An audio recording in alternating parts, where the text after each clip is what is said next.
Assalamualaikum warahmatullahi wabarakatuh. Pada pertemuan kedua di mata kuliah pengantar sains digital dan teknopreneurship, kita akan membahas mengenai pengantar teknopreneurship. Sebelumnya, kita membahas definisi dari teknopreneur itu sendiri. Menurut Hartono tahun 2017, definisi dari teknopreneur itu sendiri itu merupakan gabungan dari dua kata, yaitu teknologi dan entrepreneur. Teknologi itu sendiri itu berasal dari bahasa Prancis, yaitu la technique, yang dapat diartikan dengan semua proses yang dilaksanakan dalam upaya untuk mewujudkan sesuatu secara rasional. Dalam hal ini, yang dimaksud dengan sesuatu tersebut dapat saja berupa benda maupun konsep. Sedang untuk entrepreneurship itu berasal dari kata entrepreneur yang merujuk pada seseorang ataupun agen yang menciptakan bisnis atau usaha dengan keberanian menanggung resiko. Tujuannya pastinya untuk mencapai keuntungan dan pertumbuhan dengan cara mengidentifikasi peluang yang ada. Jadi definisi dari teknopreneur itu sendiri di mana gabungan dari teknologi dan entrepreneurship ini diartikan sebagai orang yang menjalankan teknopreneurship atau seseorang yang menjalankan usaha yang memiliki semangat entrepreneur dengan memasarkan dan memanfaatkan teknologi sebagai nilai jualnya. Ini menurut Zimmerer and Scarborough tahun 1996.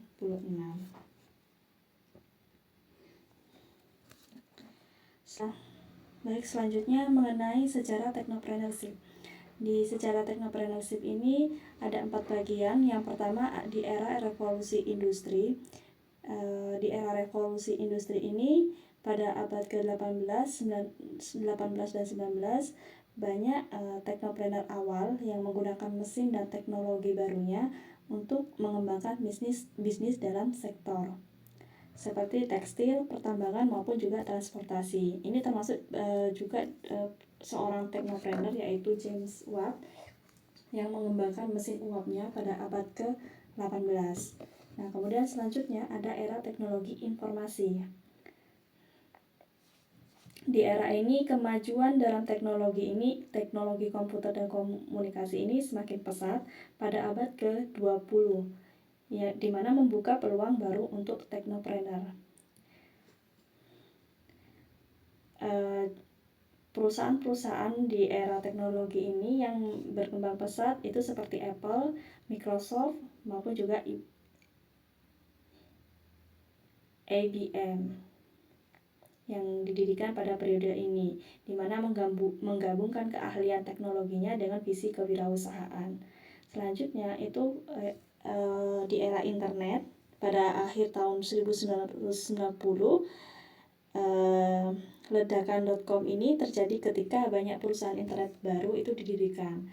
Nah, perusahaan-perusahaan seperti Amazon, Google maupun eBay muncul pada akhir tahun 1990-an ini. Kemudian selanjutnya di era inovasi terkini. Nah, seiring dengan perkembangan teknologi seperti AI, kemudian ada Internet of Things dan juga blockchain, teknopreneur terus mencari peluang dalam inovasi-inovasi ini untuk menciptakan suatu bisnis baru. Nah, sejarah teknopreneurship ini itu terus berkembang seiring dengan perkembangan teknologi maupun inovasi yang terus menjadi pendorong utamanya.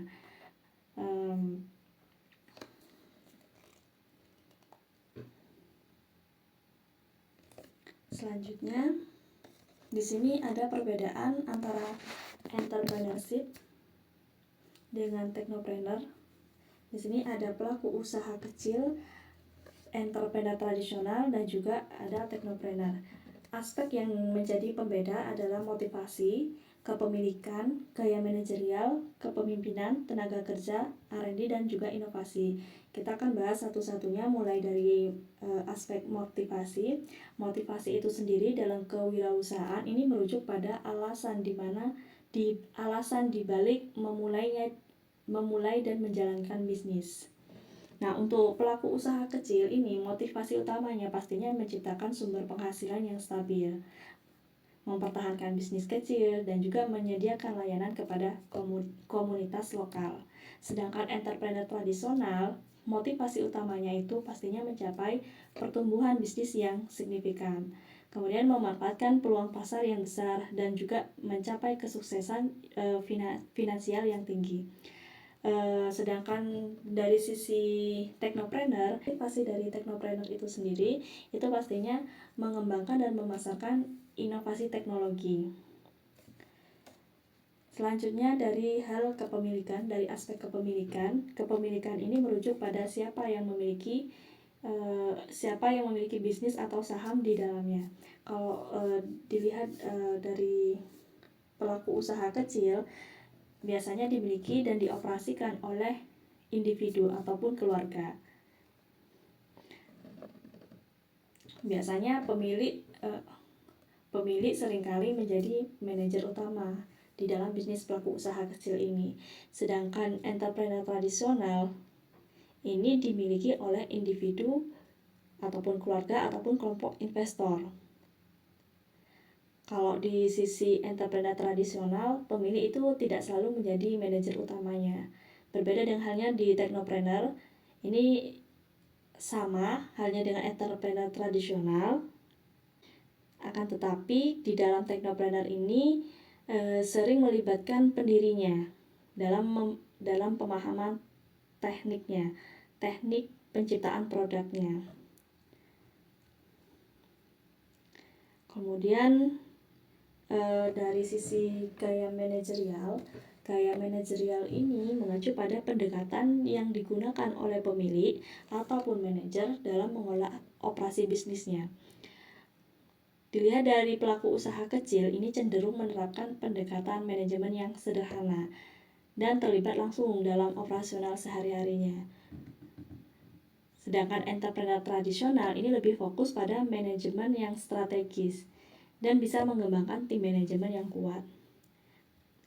Dari sisi teknopreneur, ini pastinya berfokus pada inovasi teknologi, dan mereka ini cenderung memiliki tim teknis yang kuat dan fokusnya pada pengembangan produk dan teknologi baru.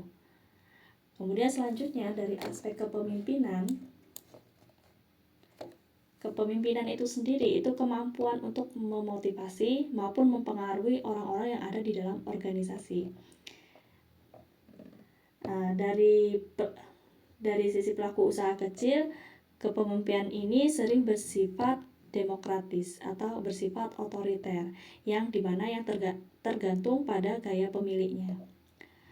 Sedangkan entrepreneur tradisional, kepemimpinan ini dapat berkembang menjadi lebih transformasional, lebih fokus pada pengaruh dan visi di jangka panjang.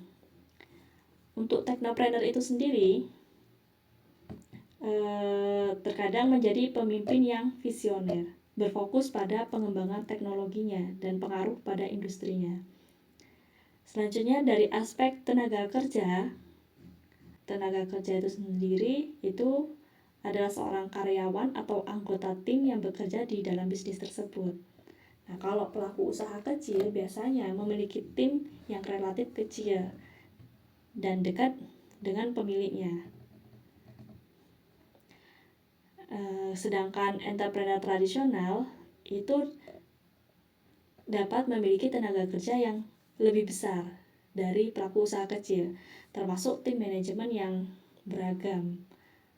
Sedangkan teknopreneur itu bergantung pada skala bisnisnya, tetapi seringkali memiliki tim teknis yang kuat yang dapat menggandeng ahli teknologi. Untuk R&D-nya itu sendiri, R&D ini kegiatan penelitian dan pengembangan yang dilakukan untuk menciptakan produk ataupun teknologi baru atau untuk meningkatkan yang sudah ada. meningkatkan teknologi yang sudah ada. Nah, untuk pelaku usaha kecil ini mungkin terbatas di sumber daya untuk melakukan penelitian dan pengembangan. Sedangkan entrepreneur tradisional di sini pastinya memiliki anggaran untuk melakukan riset dan development, tetapi tidak selalu fokus utamanya pada aspek ini. Kalau teknopreneur itu sendiri biasanya fokus pada R&D dalam pengembangan teknologi barunya ataupun meningkatkan produk yang sudah ada. Kemudian dari sisi inovasi sendiri itu kemampuan dalam menciptakan dan menerapkan ide barunya. Dari sisi pelaku usaha kecil ini berfokus pada inovasi teknologi dan cenderung menjalankan bisnis tradisional dengan cara yang telah mapan. Kalau entrepreneur tradisional, inovasinya ini berkisar dari perubahan proses bisnisnya hingga pengembangan produk. Sedangkan teknopreneur, inovasi teknologi itu merupakan fokus utamanya. Mereka berusaha untuk menciptakan produk ataupun layanan yang menghadirkan suatu nilai tambah dari teknologi baru tersebut. Nah, itu perbedaan dari pelaku usaha kecil, entrepreneur tradisional maupun juga teknopreneur. Nah, selanjutnya di sini ada peran teknopreneurship bagi masyarakat modern. Teknopreneurship itu dapat memberikan manfaat atau dampak baik secara ekonomi, sosial maupun lingkungan. Nah, kita akan bahas dampaknya secara ekonomi, secara sosial maupun juga lingkungan. Oke, yang pertama dampak secara ekonomi. Nah, di sini ada meningkatkan efisiensi dan produktivitas. Seorang kewirausahaan itu dapat mendorong inovasi dalam proses bisnisnya dan nantinya itu dapat meningkatkan efisiensi operasional dan produktivitas perusahaan. Dengan memperbaiki cara-cara kerjanya, perusahaan dapat menghasilkan lebih banyak sumber daya. Dan kemudian yang kedua itu meningkatkan pendapatan. Kewirausahaan yang dinyatakan sukses itu menghasilkan pendapatan yang signifikan bagi pemiliknya. Ini juga berkontribusi pada pendapatan negara melalui pajak dan kontribusi lainnya. Yang ketiga itu menciptakan lapangan kerja baru. Wirausaha seringkali membuka peluang kerja baru dengan mempekerjakan orang-orang dalam membantu menjalankan bisnis mereka. Ini pastinya membantu mengurangi tingkat pengangguran dan memberikan sumber penghasilan bagi masyarakat. Dan yang keempat, ada menggerakkan sektor-sektor ekonomi yang lain. Nah, menggerakkan pertumbuhan di berbagai sektor ekonomi. Misalnya, keberhasilan sebuah perusahaan teknologi ini bisa merangsang pertumbuhan industri seperti pengembangan perangkat lunak, desain grafis, maupun infrastruktur internet. Nah, itu dampak kepada secara ekonomi. Sedangkan dampaknya secara sosial, ini yang pertama, mampu membentuk budaya baru yang lebih produktif. Para wirausaha seringkali memiliki mentalitas proaktif dan berorientasi pada solusi. Nah, ini dapat mempengaruhi karyawan mereka dan bahkan komunitas di sekitarnya. Budaya kerja yang mendorong kreativitas, yang berpikir out of the box dan mencari solusi yang efektif ini dapat merembes ke sektor-sektor lain. Ini memicu peningkatan produktivitas dan daya saing di berbagai industri. Selanjutnya, yang kedua itu memberikan solusi pada penyelesaian masalah. Nah, yang khususnya berfokus pada penyelesaian masalah sosial. Para wirausaha sosial ini berusaha untuk menciptakan dampak positif pada masyarakat melalui bisnis mereka. Kemudian dampak secara lingkungan, kita lihat yang pertama itu memanfaatkan bahan baku dari sumber daya alam Indonesia secara lebih produktif. Nah, kita tahu bahwasanya Indonesia itu merupakan salah satu negara yang kaya akan sumber daya alamnya. Nah, dengan meningkatkan produktivitas dalam penggunaan sumber daya alam ini memiliki dampak positif pada pertumbuhan ekonomi negara dan juga kesejahteraan masyarakat. Yang kedua, itu meningkatkan efisiensi penggunaan sumber daya, terutama sumber daya energi. Nah, efisiensi dalam penggunaan sumber daya energi ini merupakan langkah penting dalam mengurangi dampak negatif terhadap lingkungan maupun menghemat biaya. Nah, ini termasuk pengurangan pemborosan energi dan juga penerapan teknologi yang pastinya lebih efisien. Nah, selanjutnya di sini ada The Triple Helix Technopreneurship Model, di mana saya pernah membahas triple helix ini di mata kuliah lain. Nah, di sini pada intinya triple helix itu adalah kerangka kerja konseptual yang digunakan untuk menggambarkan hubungan antara tiga entitas utama. Tiga entitas ini adalah akademisi, pengusaha, dan juga pemerintah. Peran dari masing-masing entitas ini mempunyai peran tersendiri. Yang pertama dari universitas. Universitas itu adalah institusi pendidikan tinggi dan penelitian seperti universitas dan lembaga penelitian. Nah, perannya adalah menghasilkan pengetahuan, riset, dan juga keahlian teknik. Kemudian industri ini merujuk pada sektor bisnis atau perusahaan yang mengembangkan, menerapkan, dan memanfaatkan teknologi dan inovasi. Ketiga itu adalah dari pemerintah sendiri. Perannya itu menciptakan kebijakan, regulasi, dan juga lingkungan yang mendukung inovasi tersebut. Nah, di sini ada tokoh-tokoh yang sukses menjadi seorang teknopreneur. Yang pertama ada Jeff Bezos. Nah, ini adalah pendiri Amazon. Amazon adalah salah satu perusahaan e-commerce terbesar dan terkenal. Nah, di mana didirikan oleh Jeff Bezos ini pada tahun 1994. Awalnya dimulai sebagai sebuah toko online yang menjual buku. Tapi seiring berjalannya waktu, Amazon ini berkembang menjadi platform e-commerce yang menyediakan berbagai produk maupun layanan, termasuk buku, barang elektronik, pakaian, dan sebagainya. Yang kedua, itu adalah pendiri Facebook, Mark Zuckerberg. Nah, ini seorang mahasiswa Harvard University bersama beberapa rekan sekelasnya mendirikan Facebook. Sebelumnya, Facebook itu merupakan proyek yang dimulai di kampus universitasnya. Tujuannya sebagai sarana untuk berinteraksi dengan sesama mahasiswa. Dan kemudian Mark Zuckerberg ini resmi meluncurkan Facebooknya pada tahun 2004. Dan selanjutnya ada Bill Gates. Bill Gates ini adalah salah satu pendiri utama Microsoft dan merupakan tokoh dalam dunia teknologi.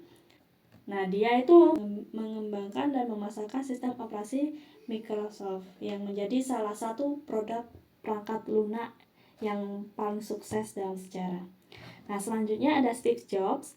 Ini salah satu pendiri Apple Inc. bersama Steve Wozniak dan Ronald Wayne. Mereka mendirikan Apple Computer Inc. Selanjutnya ada pendiri Google. Google ini didirikan oleh dua mahasiswa doktoral Universitas Stanford. Ini ada Larry dan juga ada Sergey. Nah, mereka berdua ini memulai proyek pencarian web yang pada akhirnya menjadi Google pada tahun 1996. Kemudian ada Nadiem Makarim, pendiri Gojek. Gojek itu adalah perusahaan teknologi yang berbasis di Indonesia dengan menyediakan berbagai layanan seperti pengirim makanan, transportasi, pembayaran online, dan masih banyak lagi. Selanjutnya pendiri Bukalapak ada Ahmad Zaki. Bukalapak ini adalah salah satu platform e-commerce di Indonesia. Nah, itu adalah tokoh-tokoh sukses teknopreneur baik di luar maupun di Indonesia. Mungkin masih ada banyak lagi tokoh-tokoh teknopreneur yang belum disebutkan di sini. Oke, untuk materi mengenai pengantar teknopreneurship cukup sampai di sini. Apabila ada yang ingin didiskusikan, mungkin bisa di kolom komentar maupun di chat group. Wassalamualaikum warahmatullahi wabarakatuh.